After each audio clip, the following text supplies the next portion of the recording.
کیا تم میں سے کوئی یہ چاہتا ہے کہ اس کا کھجوروں اور انگوروں کا ایک باغ ہو جس کے نیچے نہریں بہتی ہوں، اس کے لیے اس میں ہر طرح کے پھل ہوں، اور اس حال میں اس کو بڑھاپا آ پہنچے اور اس کے چھوٹے چھوٹے بچے ابھی کمزور ہوں، تو اچانک اس باغ پر ایک بگولا آ پڑے جس میں آگ بھری ہو تو وہ جل کر راکھ ہو جائے۔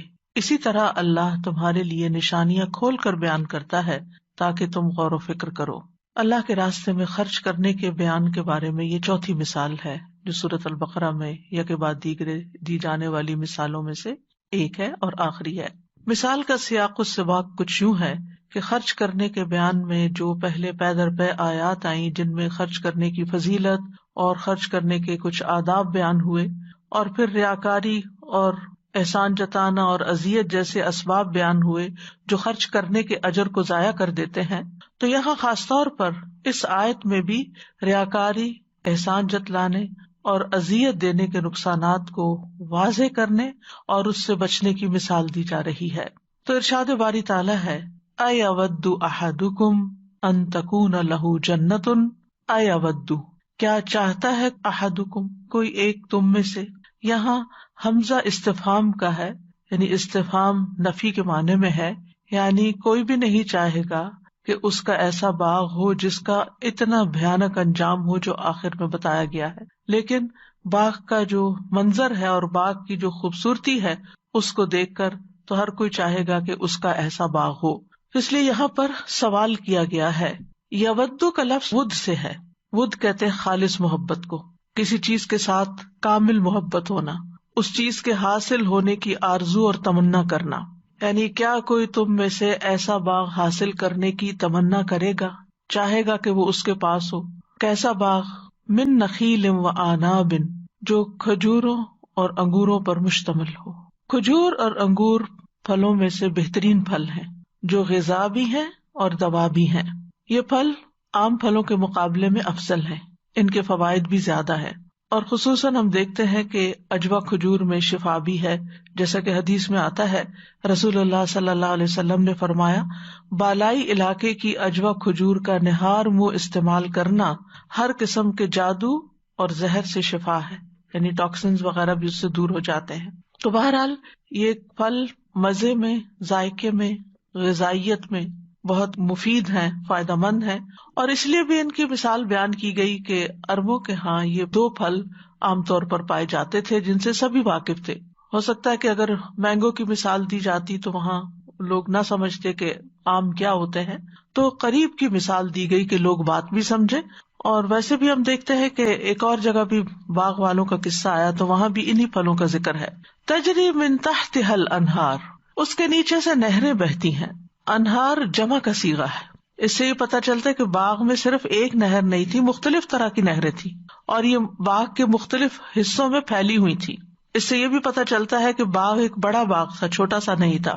تو اس اعتبار سے یہ ایک بہترین باغ تھا کہ جس میں آبپاشی کا مکمل انتظام تھا، کوئی اس میں مشقت کی بات نہیں تھی، کیونکہ بارش کبھی ہوتی ہے کبھی نہیں ہوتی، اگرچہ بہت بہترین ہوتی ہے جب ہو تو، لیکن نہ ہو تو پھر کام رک بھی جاتا ہے۔ اسی طرح اگر کنویں سے پانی نکال کے کھیت کو لگانا پڑے تو وہ بھی ایک بڑا مشکل کام ہوتا ہے۔ تو اس کے برعکس اگر کسی باغ کے اندر نہریں بہ رہی ہوں تو اس کے مالک کی خوشی کا کوئی ٹھکانہ نہیں ہوتا۔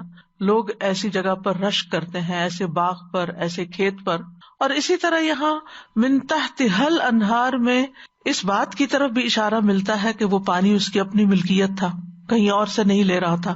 بعض نہریں ایسی ہوتی ہیں کہ دوسروں کے علاقے سے بہ کے آ رہی ہوتی ہیں اور وہ جب چاہے ان کا ناکہ بند کر دیں اور پانی رک جائے، تو ایسی بھی کوئی مشقت نہیں تھی، یعنی ہر لحاظ سے پرفیکٹ قسم کی سہولتیں تھی، مکمل سہولتیں تھی، بہترین صورتحال تھی۔ لہو فیہا من کل الثمرات، مزید یہ کہ اس باغ میں ہر طرح کے پھل تھے، یعنی پھلوں کی مختلف اقسام پر مشتمل تھا۔ اب جن کے نام نہیں لیے گئے وہ مختلف میوے، سبزیاں اور کئی قسم کے پھل ہو سکتے ہیں۔ تو اس باغ میں خاص طور پر 3 چیزوں کا ذکر ہے یہاں پر۔ نمبر 1 کہ اس باغ میں کھجوریں اور انگور ہیں، یہ ایسے پھل ہیں کہ جو تازہ بھی استعمال ہوتے ہیں اور خشک ہونے کے بعد بھی استعمال ہوتے ہیں، dry dates and dry grapes جو ہوتے ہیں۔ دوسرا یہ کہ اس کے اندر متعدد نہریں ہیں، اور تیسرا یہ کہ اس باغ میں اور بھی مختلف قسم کی نباتات ہیں، پھل ہیں، میوے ہیں. تو یہ اس آیت کا پہلا حصہ ہے، پہلا منظر ہے کہ ایک شخص کے ایسے باغ کی منظر کشی کی گئی ہے کہ جس کو امیجنیشن میں بھی دیکھ کر دل خوش ہو جاتا ہے اور انسان رشک کرتا ہے کہ کاش میرا ایسا باغ ہو. لیکن اب مثال کا دوسرا حصہ یا آیت کا دوسرا حصہ سامنے آتا ہے کہ باغ کا جو مالک ہے اب وہ بوڑھا ہو چکا ہے. ساری زندگی اس نے کام کیا، اپنا باغ لگایا، کیونکہ باغ کی جب تک کیئر نہ کریں، اس کا خیال نہ رکھیں تو ہم دیکھتے ہیں کہ وہ برباد ہو جاتا ہے، اس کا پھل نہیں آتا یا ضائع ہو جاتا ہے یا اس میں ویڈز اگ جاتی ہیں. لیکن اس شخص نے بھرپور خیال رکھا، پوری محنت کی، اور اب کام کر کر کے ریٹائرمنٹ کا وقت آ گیا، بالکل تھک گیا، بوڑھا ہو گیا. وَلَهُ ذُرِّيَّةٌ ضُعَفَاءُ، اور اس کی کمزور اولاد ہے، یعنی خود مالک کو بڑھاپا لاحق ہو گیا ہے اور اولاد جو ہے وہ ابھی یا تو چھوٹی ہے، ضعفاء کمزور اس اعتبار سے، یا پھر یہ بھی ہو سکتا ہے کہ کسی بیماری کی وجہ سے کمزور ہو، ہینڈی کیپ ہو یا کوئی اور مسئلہ ہو ان کے ساتھ، یا یہ کہ ناسمجھ قسم کی ذہنی طور پر، عقلی طور پر کمزور ہو کہ انہیں کام کاروبار نہ آتا ہو، اور ان سب کی روزی کا اور ان سب کی ضروریات کا انحصار اسی باغ پر ہو. تو اس شخص نے پوری محنت کر کے باغ تیار کر دیا تاکہ وہ بڑھاپے میں آرام کر سکے یا دنیا سے جانے کے بعد اس کی اولاد اس باغ سے پورا فائدہ اٹھا سکے. اب اسے اس باغ کی بھرپور آمدنی کی امید تھی. اور ہاں، خاص طور پر یہاں بڑھاپے کا ذکر اس لیے کیا گیا کیونکہ بڑھاپا ایسی بیماری ہے یا ایسی کیفیت کا نام ہے کہ جس میں انسان جوانی کی طرح بھاگ دوڑ نہیں کر سکتا، زیادہ کام نہیں کر سکتا، کیونکہ جوان انسان جو ہے وہ مزید اپنے کاروبار کو بڑھا سکتا ہے، زیادہ محنت کر سکتا ہے، کہیں کوئی کمی بیشی ہو جائے، نقصان ہو جائے تو وہ ایک نئی راہ اختیار کر سکتا ہے. لیکن یہاں پر اب صورتحال یہ ہے کہ انتہائی بڑھاپا اور انتہائی کمزور اولاد اور اس کے بیچ میں ایک اور آفت آ گئی. فَأَصَابَهَا إِعْصَارٌ فِيهِ نَارٌ فَاحْتَرَقَتْ، تو اس باغ کو آ پہنچا ایک بگولا. اعصار جو ہے یہ ٹورنیڈو کو کہتے ہیں. عربی میں اس کا ایک معنی کیا جاتا ہے آگ کا بگولا جو جان لے لیتا ہے، یعنی اچانک آ پڑنے والی آگ جو انسان کو وہیں بسم کر دے. اسی طرح اس کا معنی ہے گول گھومنے والی آندھی، بگولا جیسے ٹورنیڈو میں، اور پھر وہ ورٹیکلی اوپر کو بھی جاتی، یعنی گھومتی جاتی ہے اور اس کے ساتھ ساتھ بلندی کی طرف چڑھتی جاتی ہے اور ساتھ آگے بھی رواں ہوتی جاتی ہے. تو گول گھومنے سے نقصان یہ ہوتا ہے کہ اس کے گھیرے میں جو چیز آتی ہے پھر اس کو وہ فنا کر کے رکھ دیتی ہے، یعنی جس چیز کے پاس سے بھی گزرتی ہے اس سے لپٹ جاتی ہے. جیسے کپڑے کو بل دیے جاتے نا، تو ایسے یہ چیزوں کو بل دیتی جاتی ہے، اپنے اندر سمیٹتی جاتی ہے. اور پھر آپ دیکھیے کہ یہ آندھی جو ہے اس کی خصوصیت کیا ہے کہ یہ تباہی لاتی ہے، یعنی اس میں خیر نہیں ہوتی. یہ ایسی ہوا ہے جو خیر نہیں لاتی، ریح نقیم ہے، ہر چیز کو تباہ کر کے رکھ دیتی ہے. عام طور پر نہیں چلتی ایسی ہوا، بہت ریئر کیسز میں ہوتی ہے. اور کہتے ہیں کہ دنیا میں سب سے پہلے 2003 میں ایسا ٹورنیڈو یا ایسا بگولا دریافت ہوا کہ جس میں ہوا بھی تھی اور اس کے اندر آگ بھی تھی، اور باقاعدہ اس کی ویڈیوز موجود ہیں نیٹ پر.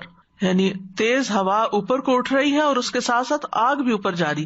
ورنہ عموماً کیا ہوتا ہے کہ جہاں آگ ہوتی ہے اگر ہوا چلے تو آگ بجھ جاتی ہے، لیکن یہ اس قسم کی آگ ہے کہ ہوا نے اس کو اپنے گھیرے کے اندر لیا ہوا ہے اور وہ بھی خوب بھڑکتی چلی جا رہی ہے.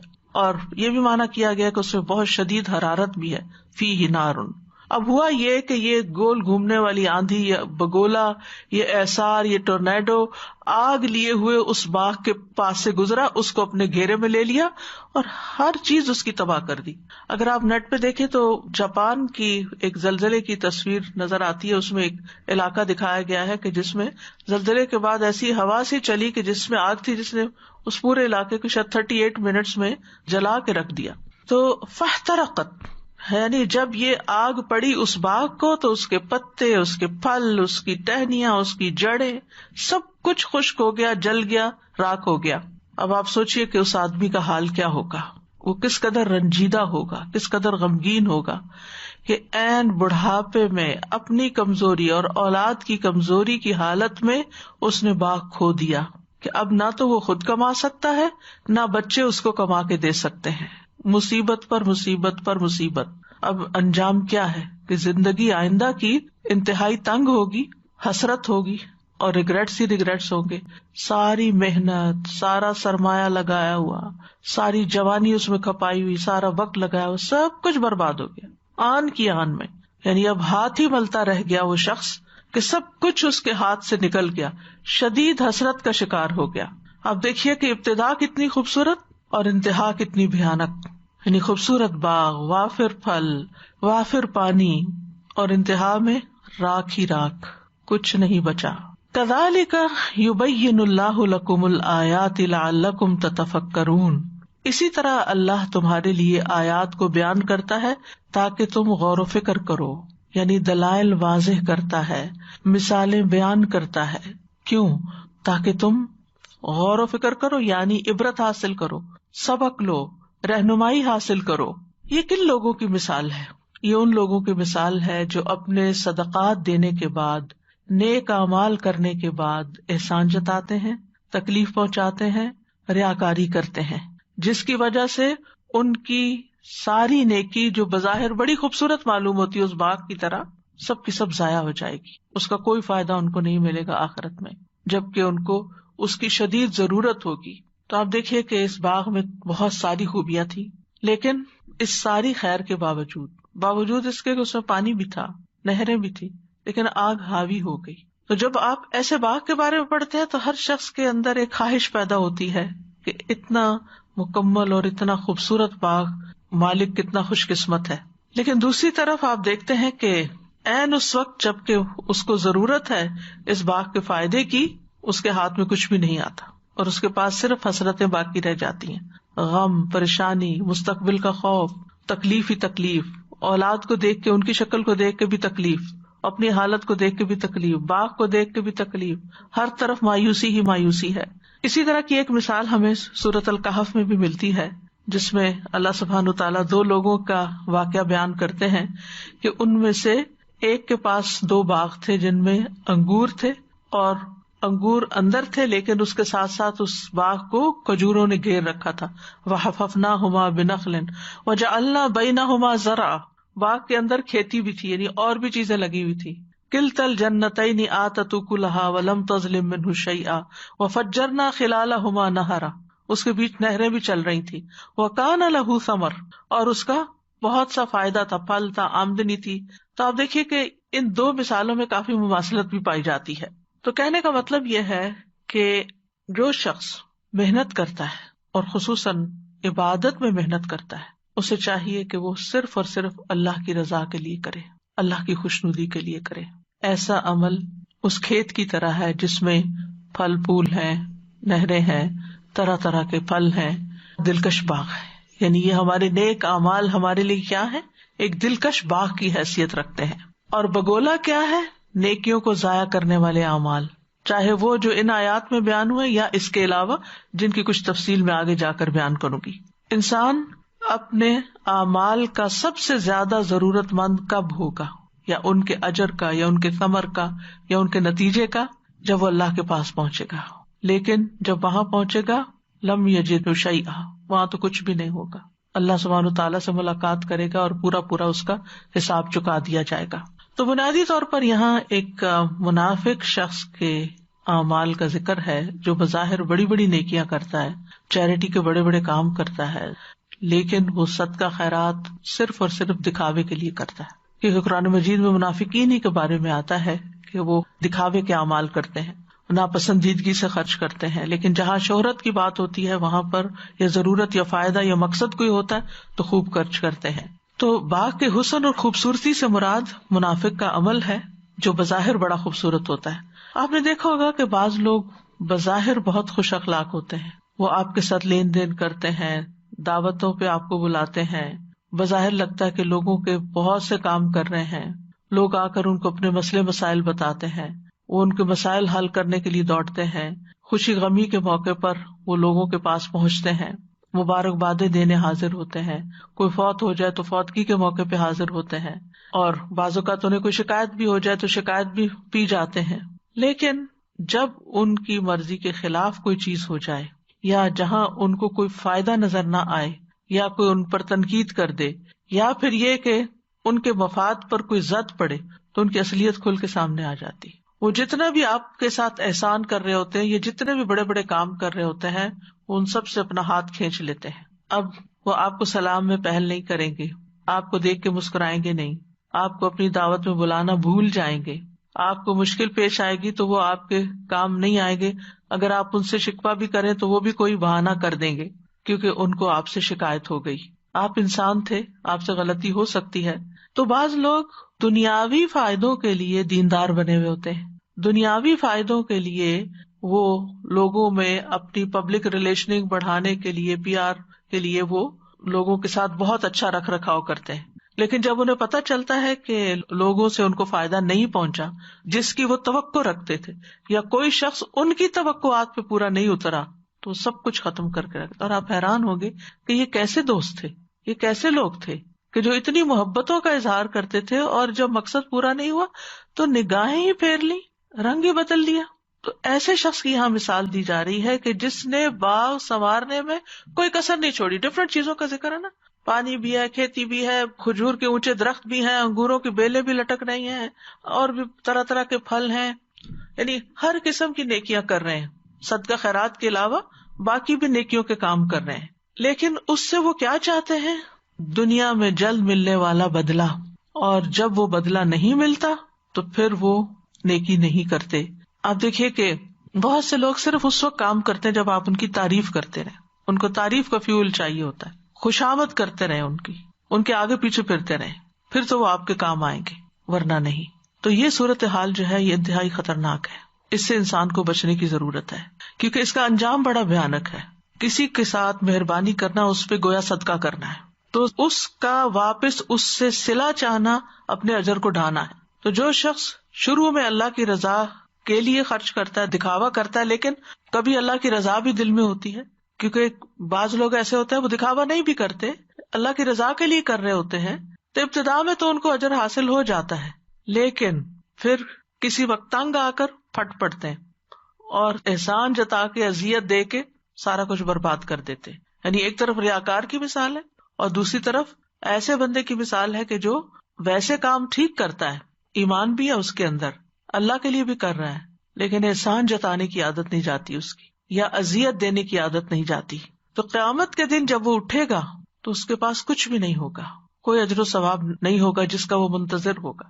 کتنا بڑا شوق ہوگا کہ انسان نیکیاں کر کر کے جمع کر رہا ہے اور خوش فہمی میں مبتلا ہے کہ میں جب قیامت کے دن جاؤں گا تو میرا بڑا اچھا استقبال ہوگا، اور جب وہ وہاں جائے گا تو وہاں پر کچھ بھی نہیں ہوگا، سب کچھ اس کی آنکھوں کے سامنے بکھر چکا ہوگا. ایسے شخص کا پھر کیا حال ہوگا؟ تو اگرچہ یہ صدقات کے سلسلے کی مثال ہے، لیکن آیت کا عمومی معنی بھی ہے جو ہر نیکی کرنے والے کو عام ہے. یعنی یہ مثال ان سب لوگوں کے لیے بھی عام ہے جو نیک عمل کرتے ہیں، پھر ساتھ ہی کوئی فاسد عمل کر کے اپنے عمل کو باطل کر لیتے ہیں. تو مفسرین کہتے ہیں کیونکہ مثال کے الفاظ عام ہیں، اور جو عام الفاظ ہوتے ہیں ان کا عمومی معنی لیا جاتا ہے، اس کو صرف کسی ایک خاص نیکی کے لیے مخصوص نہیں کیا جا سکتا. تو جو لوگ نیک اعمال کرنے کے بعد ان کو ضائع کرتے ہیں ان کا حشر یہی ہوگا کہ وہ اعمال ان کے دھول بن کے ختم ہو چکے ہوں گے. شیخ سعدی کہتے ہیں یہ مثال اس شخص کی ہے جو اللہ کی رضا کے لیے عمل کرتا ہے، خواہ وہ صدقہ ہو یا کوئی اور عمل، پھر وہ ایسے عمل کرتا ہے جو اس عمل کو تباہ کر دیتے ہیں، یعنی پہلے عمل کو تباہ کر کے رکھ دیتے ہیں. عبید بن عمیر کہتے ہیں کہ عمر رضی اللہ عنہ نے ایک مرتبہ نبی صلی اللہ علیہ وسلم کے صحابہ سے پوچھا تمہارا کیا خیال ہے کہ یہ آیت کس معاملے کے متعلق ہے؟ ایود احدکم، یہی آیت پڑھ کے سنائی. صحابہ نے کہا اللہ عالم، اللہ بہتر جانتا ہے. تو حضرت عمر غصے میں آ گئے، انہوں نے کہا کہو ہم جانتے ہیں یا ہم نہیں جانتے. یہ کیا بات ہوئی کہ اللہ ہی جانتا ہے؟ اللہ تو ہر چیز جانتا ہے، لیکن میں تم سے پوچھ رہا ہوں. اب یہ تو ایسا ہی ہے نا کہ جیسے کوئی آپ سے اپنا مسئلہ بیان کرے اور کہے کہ مجھے اس معاملے میں بتائیں کہ یہ چیز حلال ہے یا حرام ہے، تو آپ نے اللہ ہی جانتا ہے. بھائی اگر آپ جانتے ہیں تو آپ بتا دیں، نہیں جانتے تو آپ کہہ دیں مجھے نہیں معلوم، آئی ڈونٹ نو. تو بہرحال اس وقت ابن عباس کہنے لگے امیر المومنین میرے دل میں اس کے متعلق ایک بات آئی ہے. حضرت عمر نے فرمایا بھتیجے بیان کرو اور خود کو حقیر نہ خیال کرو. حضرت عمر جو تھے ابن عباس کو بہت انکریج کرتے تھے اور وہ ان کو اپنی مجلس سے بڑا قریب بٹھاتے تھے، جس پر کئی بزرگوں کو اعتراض بھی تھا. تو بہرحال انہوں نے پھر ایک دفعہ ان کا ٹیسٹ بھی لے لیا سب کے سامنے، اس کے بعد سب مطمئن ہو گئے کہ انہوں نے جواب دیا اور باقی لوگ نہ دے سکے. تو ابن عباس کہتے ہیں اس آیت میں عمل کی مثال بیان کی گئی ہے. حضرت عمر نے کہا کون سے عمل کی؟ ابن عباس کہتے ہیں بس عمل کی، یعنی کسی بھی عمل کی، اور بات تو صحیح ہے. حضرت عمر کہتے ہیں یہ ایک مالدار شخص کی مثال ہے جو اللہ عز و جل کی اطاعت میں عمل کرتا رہتا ہے، پھر اللہ اس پر شیطان کو غالب کر دیتا ہے تو وہ گناہوں میں مصروف ہو جاتا ہے حتیٰ کہ اس کے نیک اعمال فنا ہو جاتے ہیں. یعنی ساری زندگی اچھے کام کرتا ہے، آخری عمر میں جا کے بھٹک جاتا ہے، غلط وصیت کر جاتا ہے یا غلط کاموں میں پڑ جاتا ہے، یا بعض اوقات آپ نے دیکھا ہوگا کہ بڑھاپے میں آ کے انسان چڑچڑا ہو جاتا ہے اور بچوں کو بھی بے وجہ بعض اوقات ڈانٹ ڈپٹ کرنا شروع کر دیتا ہے. ساری زندگی ان پر احسانات کیے ہوتے ہیں، پھر وہ بیٹھ کے ان کو گنوانا شروع کر دیتا ہے. تو ساری زندگی کی محنت اور ساری زندگی کی کوشش ضائع کرنے والی بات ہو جاتی ہے، کیونکہ انسان جب کمزور ہوتا ہے نا تو شیطان بھی اس پہ غالب آ جاتا ہے. بعض اوقات یہ بھی ہوتا ہے کہ انسان مال جمع کرنے میں اور دنیا کے کاموں میں اتنا مصروف ہوتا ہے کہ اس کو اللہ کی یاد کا وقت نہیں ملتا، دین سیکھنے کا وقت نہیں ملتا، اور پھر شیطان ایک وقت میں آ کے اس کا کوئی ویک پوائنٹ دیکھ کے اس کو ایسا گھیرے میں لیتا ہے کہ اس کے منہ سے ایسی باتیں نکلوا دیتا ہے کہ جس کی وجہ سے ویسے وہ ایک اچھا انسان تھا لیکن اس کے اچھے عمل برباد ہو کے رہ جاتے ہیں. تو کئی اعتبار سے اس مثال کے مطابق انسان کو کانشیسلی زندگی بسر کرنے کی ضرورت ہے، اور تقویٰ اسی چیز کا نام ہے کہ انسان ہر سٹیپ پر، زندگی کے ہر موڑ پر گاڈ کانشیس رہے، اللہ سے ڈرتا رہے کہ کوئی غلط کام اس سے نہ ہو جائے. تو بہرحال اس مثال میں مشابہت کی وجہ یہ ہے کہ شدید ضرورت کے وقت نعمت چھن جانے سے انسان کے اندر شدید حسرت پیدا ہو جاتی ہے. جتنی شدید ضرورت ہوتی ہے اس وقت نعمت چلی جائے تو اس انسان کے اندر پھر بہت زیادہ شرمندگی، ندامت، ریگریٹ، حسرت پیدا ہو جاتی ہے. اور خاص طور پر انسان کو اپنی آخرت کی فکر کرنی چاہیے، کیونکہ اس دن انسان کے سامنے وہ چیزیں ظاہر ہونے لگیں گی جن کا اس کو خیال بھی نہ تھا. سورۃ الزمر میں ایک آیت آتی ہے وَبَدَا لَهُم مِّنَ اللَّهِ مَا لَمْ يَكُونُوا يَحْتَسِبُونَ، اور ان کے لیے اللہ کی طرف سے وہ کچھ سامنے آ جائے گا جس کا وہ گمان بھی نہیں کیا کرتے تھے، جس کا انہوں نے کبھی سوچا بھی نہیں تھا. یعنی ایک شخص اگر باغ لگا رہا ہے تو وہ یہ تھوڑی سوچتا ہے کہ اس پہ کوئی آسمانی بجلی آ گرے گی اور یہ ختم ہو جائے گا. وہ تو یہی سوچتا ہے کہ میں نے اتنا کام کر دیا کہ نسلیں کھائیں گی اس سے، لیکن اس کو نہیں پتا ہوتا کہ کل اس کے ساتھ کیا ہونے والا ہے. وَبَدَا لَهُم مِّنَ اللَّهِ مَا لَمْ يَكُونُوا يَحْتَسِبُونَ.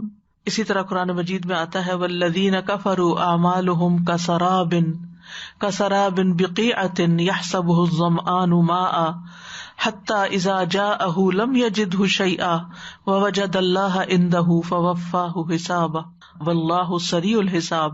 اور وہ لوگ جنہوں نے کفر کیا ان کے اعمال کسی چٹیل میدان میں ایک سراب کی طرح ہیں جسے پیاسا پانی خیال کرتا ہے، یہاں تک کہ جب اس کے پاس آتا ہے تو اسے کچھ بھی نہیں پاتا، وہ پانی نہیں ہوتا، اور اللہ کو اپنے پاس پاتا ہے. وَوَجَدَ اللَّهَ عِندَهُ، یعنی اللہ کے پاس قیامت کے دن حساب دینے پہنچ گیا اور وہ اسے اس کا پورا پورا حساب چکا دیتا ہے، اور اللہ بہت جلد حساب لینے والا ہے. یعنی یہ مت سمجھو کہ آخرت دور ہے، جلد ہی وہ وقت بھی آنے والا ہے جہاں دکھاوے اور ریاکاری کے ساتھ کیے ہوئے اعمال دھول بنا کے اڑا دیے جائیں گے. سورۃ فرقان میں آتا ہے وَقَدِمْنَا إِلَىٰ مَا عَمِلُوا مِنْ عَمَلٍ فَجَعَلْنَاهُ هَبَاءً مَّنثُورًا، اور ہم اس کی طرف آئیں گے جو انہوں نے کوئی بھی عمل کیا ہوگا تو اسے بکھرا ہوا غبار بنا دیں گے، سب کچھ ختم ہو کے رہ جائے گا. تو اس لیے کوئی بھی نیکی انسان کرے اور خصوصاً جب صدقہ کرے تو اس کے آداب کا خیال رکھے.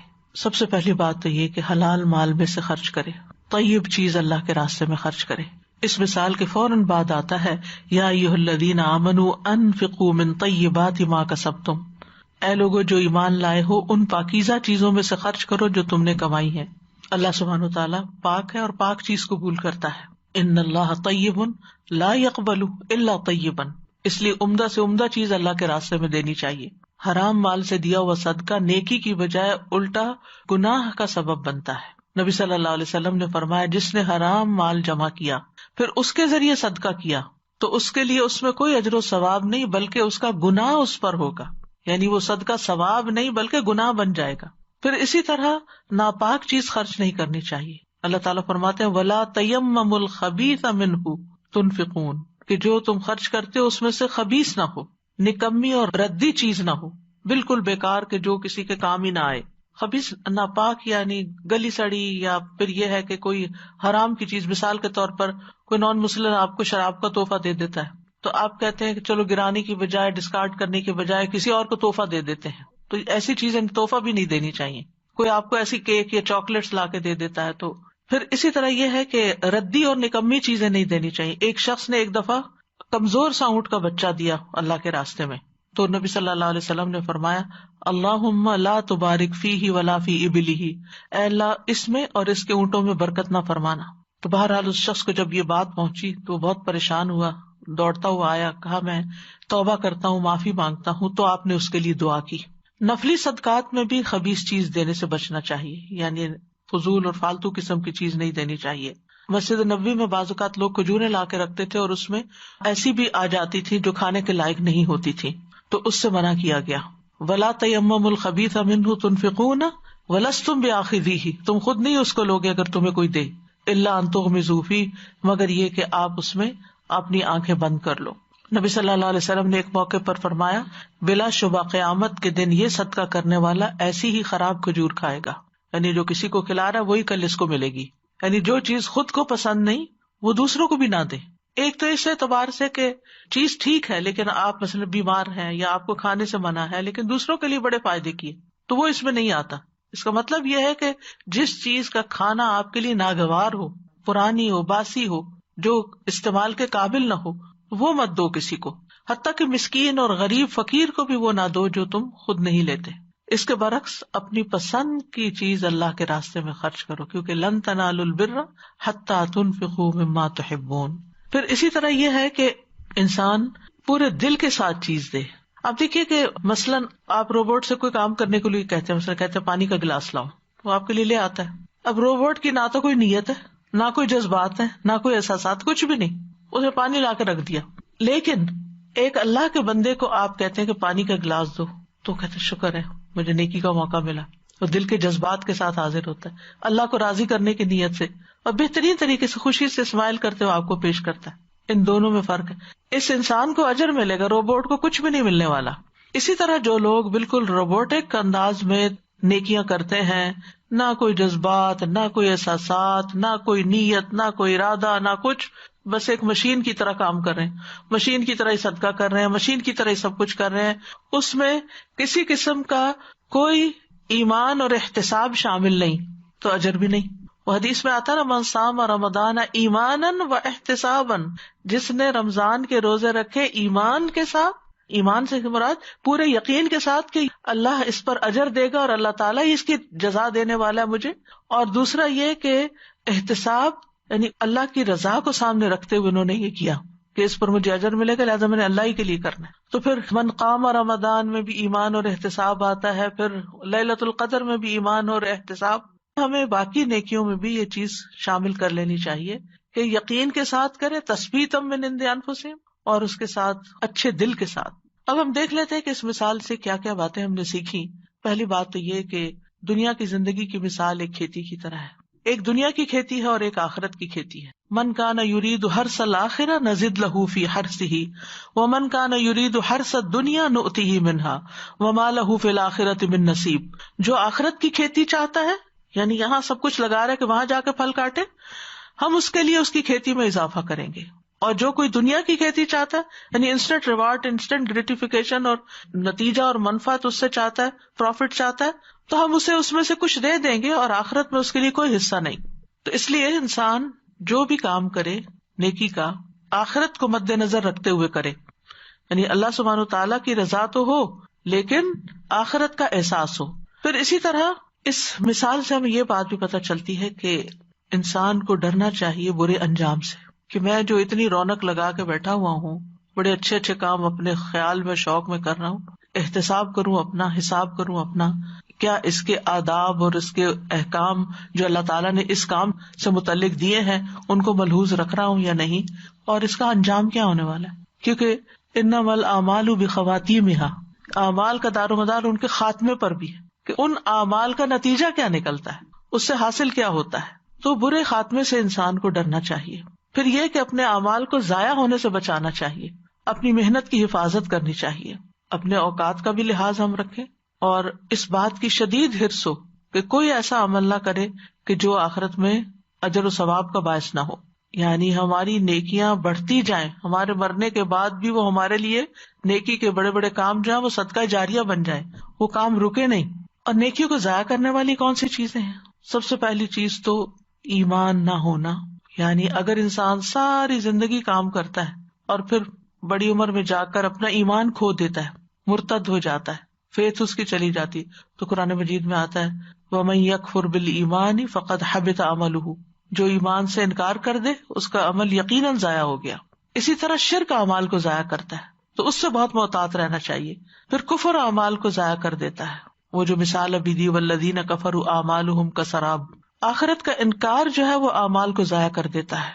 وَالَّذِينَ كَذَّبُوا بِآيَاتِنَا وَلِقَاءِ الْآخِرَةِ حَبِطَتْ أَعْمَالُهُمْ. جن لوگوں نے ہماری آیات کو اور آخرت کی ملاقات کو جھٹلایا ان کے اعمال ضائع ہو گئے. حضرت عائشہ فرماتی ہے میں نے عرض کیا اللہ کے رسول صلی اللہ علیہ وسلم، ابن جدعان زمانے جاہلیت میں صلہ رحمی کرتا تھا، مسکینوں کو کھانا کھلاتا تھا، تو کیا اس سے کوئی فائدہ ہوگا؟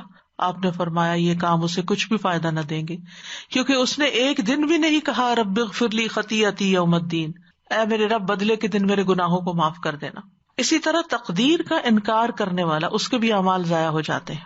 عبداللہ بن عمر قسم کھا کے فرماتے تھے اگر تقدیر کا انکار کرنے والوں میں سے کسی کے پاس احد پہاڑ کے برابر سونا ہو اور وہ سب کا سب اللہ کی راہ میں خرچ کر دے تب بھی اللہ اسے قبول نہیں کرے گا جب تک وہ تقدیر پر ایمان نہ لائے، کیونکہ ایمان کا حصہ پلر آف فیتھ ہے تقدیر پر ایمان. کتنے لوگ آرام سے کہہ دیتے ہم تقدیر وقدیر کچھ نہیں مانتے، سب کچھ کوشش سے ہوتا ہے. پھر اسی طرح جو اللہ نے نازل کیا ہے اس کو ناپسند کرنا، اس سے بھی اعمال ضائع ہوتے ہیں. ذالک بانہم کرہوا ما انزل اللہ فاحبط اعمالہم، سورۃ محمد میں آتا ہے یہ اس لیے کہ بے شک انہوں نے اس چیز کو ناپسند کیا جو اللہ نے نازل کی، یعنی قرآن ہے، قرآن کے احکامات ہیں، تو اللہ نے ان کے اعمال ضائع کر دیے. پھر اسی طرح اللہ تعالیٰ کی ناپسندیدگی کے کام کرنے والے، ذالک بانہم اتبعوا ما اسخط اللہ وکرہوا رضوانہ فاحبط اعمالہم، یہ اس لیے کہ بے شک انہوں نے اس چیز کی پیروی کی جس نے اللہ کو ناراض کر دیا اور اس کی خوشنودی کو برا جانا، تو اللہ نے ان کے اعمال ضائع کر دیے. پھر اسی طرح صرف دنیا کے فائدوں کے لیے نیکیاں کرنا، مطلوب مقصد دنیا کمانا اور اوپر لبادہ اسلام کا اوڑھ لینا. الذین ضل سعیہم فی الحیاۃ الدنیا وہم یحسبون انہم یحسنون صنعا، وہ لوگ جن کی کوشش دنیا کی زندگی میں ضائع ہو گئی اور وہ سمجھتے ہیں وہ بہت اچھے کام کر رہے ہیں. اسی طرح خود پسندی، اپنی نیکیوں کو بڑی چیز سمجھنا، اپنے منہ میاں مٹھو بننا، اپنی تعریفیں کرنا. انس بن مالک، عبداللہ بن عباس، ابو ہریرہ، عبداللہ بن ابو وافی، عبداللہ بن عمر، یہ سب روایت کرتے ہیں، یعنی اتنے صحابی روایت کرتے ہیں یہ حدیث کہ نبی صلی اللہ علیہ وسلم نے فرمایا 3 برائیاں ہلاک کرنے والی اور 3 نیکیاں نجات دینے والی. ہلاک کرنے والی برائیاں، بخل جس کی پیروی کی جائے، خواہش نفس جس کے پیچھے چلا جائے، اور بڑائی خور ہونا. اسی طرح ریاکاری کے بارے میں تو آپ بارہا پڑھ ہی چکے ہیں کہ نیت کی خرابی کی وجہ سے تو شہید بھی اپنا اجر کھو دے گا، عالم بھی اپنا اجر کھو دے گا، اور سخاوت کرنے والا بھی اپنا اجر کھو دے گا، اور ان کے لیے ان ساری محنتوں کا صلہ جہنم کی شکل میں ملے گا صرف نیت کی خرابی کی وجہ سے. پھر بدعتی کے اعمال ضائع ہو جاتے ہیں، بدعات کرنے والے. حدیث میں آتا ہے، یعنی حضرت انس کہتے ہیں رسول اللہ صلی اللہ علیہ وسلم نے مدینہ کو حرم قرار دیا تھا، فرمایا تھا کہ جس نے اس میں کوئی بدعت نکالی اس پر اللہ کی، فرشتوں کی اور تمام انسانوں کی لعنت ہوگی. قیامت کے دن اللہ اس کی طرف سے نہ کوئی فرض قبول کرے گا نہ نفل. ابن انس کہتے ہیں یا جس کسی نے بدعت کا ارتکاب کرنے والے کو پناہ دی. پھر اسی طرح اللہ کے فیصلوں پر اپنے فیصلے کرنے والوں کے اعمال بھی ضائع ہوتے ہیں. مثلاً یہ کہنا کہ اللہ فلاں کو نہیں بخشے گا، بھائی آپ کون ہیں؟ یہ تو اللہ کا فیصلہ ہے. تو یہ اللہ کا فیصلہ کہ اس کو بخشے یا نہ بخشے، لیکن آپ اللہ کے فیصلے پر اپنا فیصلہ سنا رہے ہیں. تو جیسے کہ وہ حدیث میں آتا ہے نا کہ ایک شخص نے اس طرح کی بات کسی کے بارے میں کہی، حالانکہ وہ بڑا نیک تھا خود، اس کے سارے اعمال برباد ہو گئے، اور جس کے بارے میں وہ بات کر رہا تھا اس کو اللہ نے جنت میں بھیج دیا. اسی طرح عصر کی نماز چھوڑ دینا، حدیث میں آتا ہے، بخاری کی روایت ہے، جس شخص نے عصر کی نماز چھوڑی اس کے اعمال ضائع ہو گئے. پھر تنہائی میں حرام کام کرنا، نبی صلی اللہ علیہ وسلم نے فرمایا میں اپنی امت کے ان لوگوں کو جانتا ہوں جو قیامت کے دن تہامہ پہاڑوں کی طرح ڈھیروں نیکیاں لے کر آئیں گے، لیکن اللہ ان کی نیکیوں کو فضا میں پھیلے ہوئے غبار کے باریک ریزوں کی طرح بے اہمیت کر دے گا۔ ثوبان نے کہا اللہ کے رسول ایسے لوگوں کی صفات بیان کر دیجئے، ان کی ذرا وضاحت کر دیجئے، کہیں ایسا نہ ہو کہ ہم لا علمی میں ان کی صف میں کھڑے ہو جائیں۔ آپ نے فرمایا خبردار، وہ تمہارے ہی بھائی ہوں گے، تمہاری نسل سے ہوں گے، رات کو تمہاری طرح قیام بھی کریں گے، لیکن وہ ایسے لوگ ہوں گے کہ تنہائیوں میں اللہ کے حرام کردہ امور کا ارتکاب کریں گے، یعنی جب اکیلے ہوں گے تو حرام کام کریں گے۔ پھر اسی طرح جو والدین کا نافرمان ہو، احسان جتانے والا ہو، اپنا نسب بدلنے والا ہو، ظلم کرنے والا ہو، کیونکہ ظالم کے جو نیکیاں ہیں وہ کس کو دے دی جائیں گے؟ مظلوم کو۔ اسی طرح خیانت کار۔ تو کرنے کے کام یہ ہیں کہ انسان اپنی نیت کو اللہ کے لیے خالص کرے، کیونکہ نیت پر ہی اعمال کا دار و مدار ہے۔ جتنے بھی نیک اعمال انسان کرتا ہے وہ اسی وقت قیامت کے دن فائدہ مند ہوں گے جب انسان کی نیت درست ہوگی، اور وہ کیا ہونی چاہیے؟ اللہ کی رضا۔ ورنہ تو وہاں جا کر جب انسان کو ایک چھوٹی سے چھوٹی نیکی کی بھی شدید ہرس ہوگی کہ اس کا مجھے اجر ملے، جہاں انسان اس اجر اور صلے کا انتہائی محتاج ہو، یعنی کسی بھی نیک عمل کا بدلہ اگر دنیا میں ملتا ہے تو وہ وقتی بدلہ ہوتا ہے، اور اگر اس کا بدلہ نہیں بھی ملا تو کوئی اور کام کر کے انسان اپنا مقصد پورا کر لیتا ہے۔ لیکن قیامت کے دن تو نہ نیکی کرنے کا موقع ہے، نہ واپس پلٹنے کا موقع ہے، نہ کوئی رشتہ دار آپ کو نیکی دے رہا ہے۔ اب کیا ہے؟ صرف اور صرف حسرت اور ندامت ہے، کیونکہ وہ وقت چلا گیا، وہ مواقع چلے گئے، اور جو کچھ کیا تھا وہ تو برباد ہو گیا، اب ہاتھ میں کچھ بھی نہیں ہے۔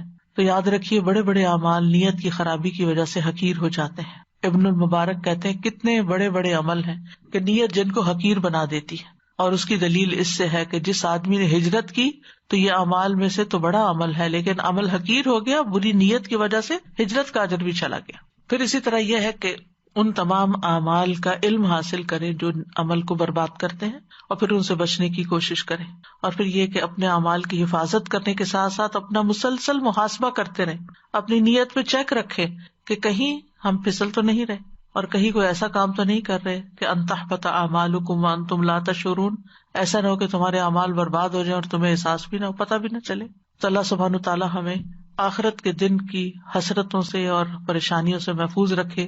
ربنا آتنا فی الدنیا حسنۃ وفی الآخرۃ حسنۃ وقنا عذاب النار، اے ہمارے رب ہمیں دنیا میں بھی بھلائی عطا فرما اور آخرت میں بھی بھلائی عطا فرما، اور ہمیں آگ کے عذاب سے بچا۔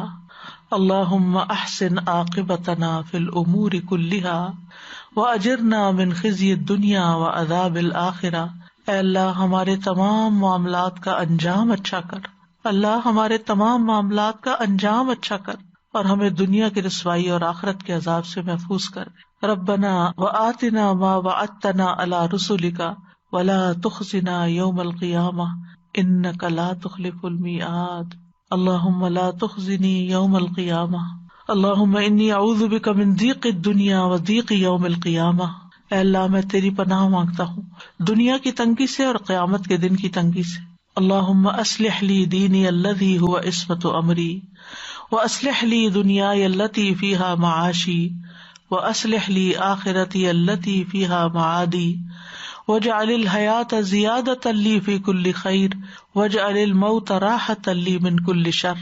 اللہم انی اعوذ بک من الہدم واعوذ بک من التردی واعوذ بک من الغرق والحرق والحرم واعوذ بک ان یتخبطنی الشیطان عند الموت واعوذ بک ان اموت فی سبیلک مدبرا واعوذ بک ان اموت لدیغا، یا حی یا قیوم برحمتک نستغیث۔ اللہ سبحانہ تعالی ہمیں صالح اعمال کرنے کی توفیق عطا فرمائے، اللہ سبحانہ تعالی ہمیں دوسروں کے حقوق ادا کرنے کی توفیق دے، تاکہ قیامت کے دن وہ ہمارے اعمال سے ہمارے حقوق نہ مانگے، اور ایسا نہ ہو کہ ان کے حقوق وہاں اعمال کی شکل میں دیتے ہوئے اپنی ساری نیکیاں ختم کر دے۔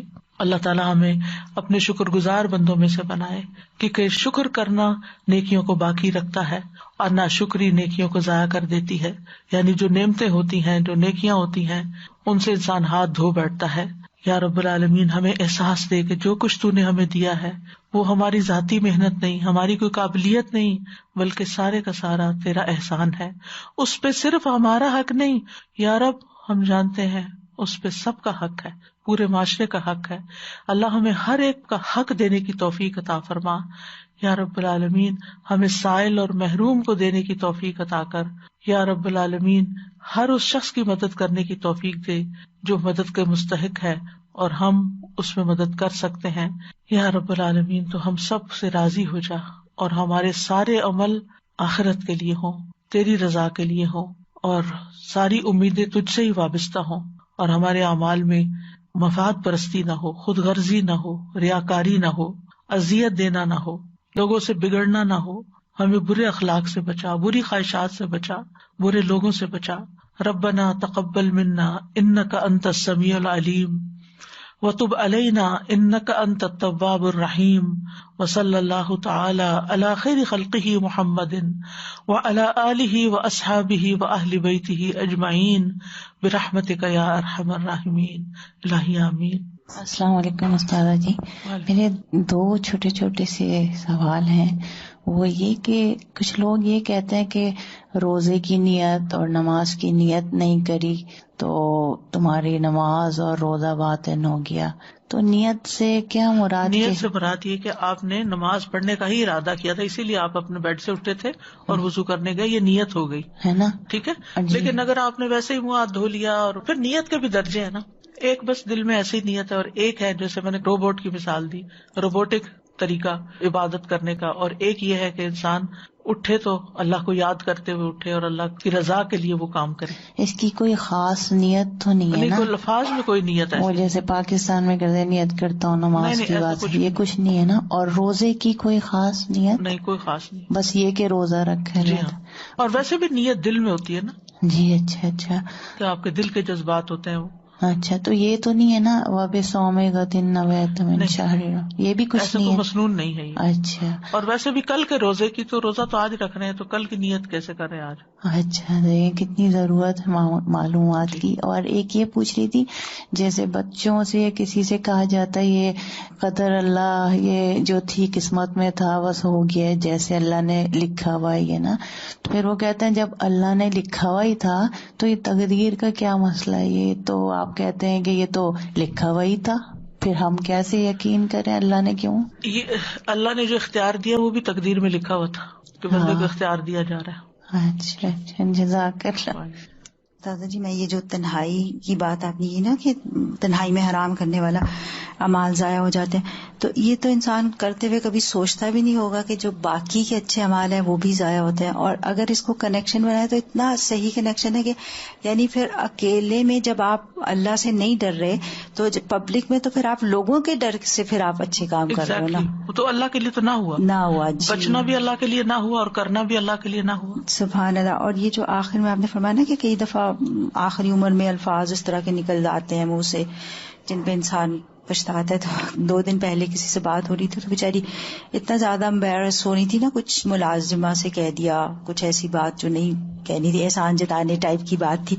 تو مجھے اتنا رحم بھی آ رہا تھا. ان کی اپنی اسٹیٹمنٹ تھی کہ میں کبھی تصور بھی نہیں کر سکتی کہ میں اتنی گھٹیا بات کر سکتی ہوں، اور جو میرے منہ سے نکل گئی تو مجھے پھر بہت ہی رحم بھی آ رہا تھا. میں نے ان سے یہی مشورہ دیا، آئی ہوپ کہ صحیح دیا. آپ اگر کر دیں، میں استغفار کے لیے کہا اور میں نے کہا اس کو بچی کو بلا کے تو کچھ سوری کر لیں، ہاں کچھ گفٹ دے دیں اچھا ہو، یا کچھ اس سے معذرت کر لے. سبحان اللہ. وآخر دعوانا ان الحمد للہ رب العالمین. سبحانک اللہم وبحمدک اشہد ان لا الہ الا انت استغفرک واتوب الیک. السلام علیکم ورحمۃ اللہ وبرکاتہ.